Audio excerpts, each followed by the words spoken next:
Who is the greatest rapper of all time? That is a question that we will be looking for an answer to in this series. We're gonna take a look at the entire career of a rapper each episode and we'll rate them out of 100 in the following categories: lyricism, flow, beats, diss tracks, rhyming, and finally influence. After we've rated them, we'll take an average and that will be the final rating for the rapper. Right, let's roll the intro and get started with today's episode.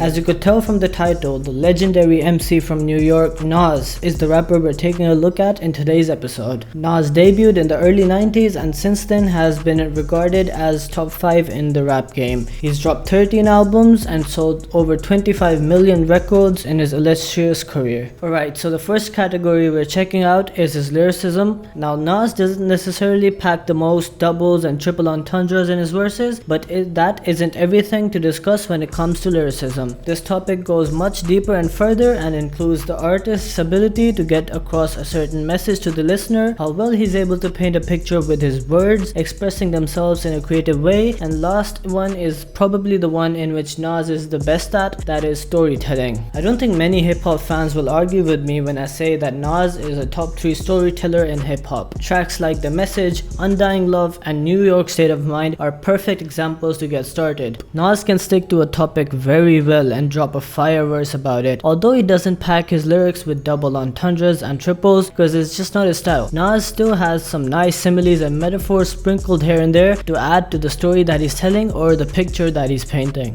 Now, another aspect of hip-hop where his lyricism shines are his diss tracks. Nas goes all out, dropping insults, doubles, multi-syllable rhymes, and just wrecking his opponents. His standout diss tracks are Don't Body Yourself, which is a 50 Cent diss, and the infamous Jay-Z diss, Ether. Now, to end off this part of the video, I will say this: although his diss tracks are fire, there's not very many of them. In other words, I'm saying that because there's not too many of them, we can't rate it too high. Now, with all that said, I think we'll rate his lyricism at 92 and diss tracks at 85.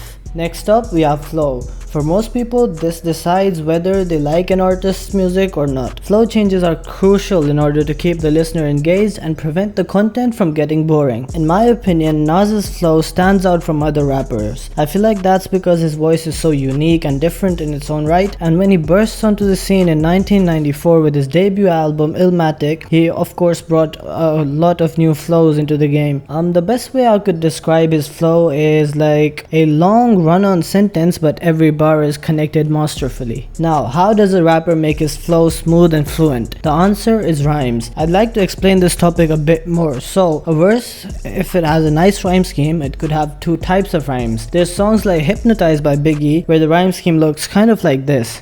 So you can see there's like a lot of single syllable rhymes, but they're scattered throughout the verse. On the other hand, we have verses like Nas on The Message, when the rhyme scheme is much more dense and focuses on multi-syllable rhymes rather than scattered one-syllable rhymes. It's evident from most Nas verses that he focuses a lot on his multi-syllable rhymes. Now that we've talked a bit about flow, it's only right that I mention beats. These two things go hand in hand almost. Nas has rapped over some of the most legendary beats of all time. His beats have been sampled in tracks years later. A very famous example is the riff of The Message by Nas being sampled in Juice WRLD's Lucid Dreams. The final category at hand is influence. There's interviews of rappers from now like Kendrick and Cole talking about how they absolutely idolized Nas. Also, Nas is famously on Eminem's top 9 rappers, which he dropped on Till I Collapse. I don't think much more evidence is needed to prove his influence. Alright guys, we're at the final stage of the video now, 4 remaining ratings. So I'd give Nas's flow 93 out of 100, especially as he's been able to adapt to the newer flows. He gets a 90 from me in rhyming. The numerous videos of his rhyme schemes on my channel are proof of that. I'd rate his beat selection as 90 as well. He's got a ton of fire beats and so many people have paid homage to them, plus they perfectly suit his style. Finally, his influence. I couldn't rate it any lower than 97. He's been a legend for as long as he's been in the rap game, and I feel like this is a fair rating. So with all that said, the final rating for Nas comes out at 91. This is the first episode of this series, so I don't have anything to compare it with, but I still feel like that's a fair rating. Alright guys, so hopefully you enjoyed this new type of video. If you did, be sure to hit that like button, let me know what I should improve on, and subscribe for more content. Thanks for watching guys, I'll see you later, goodbye.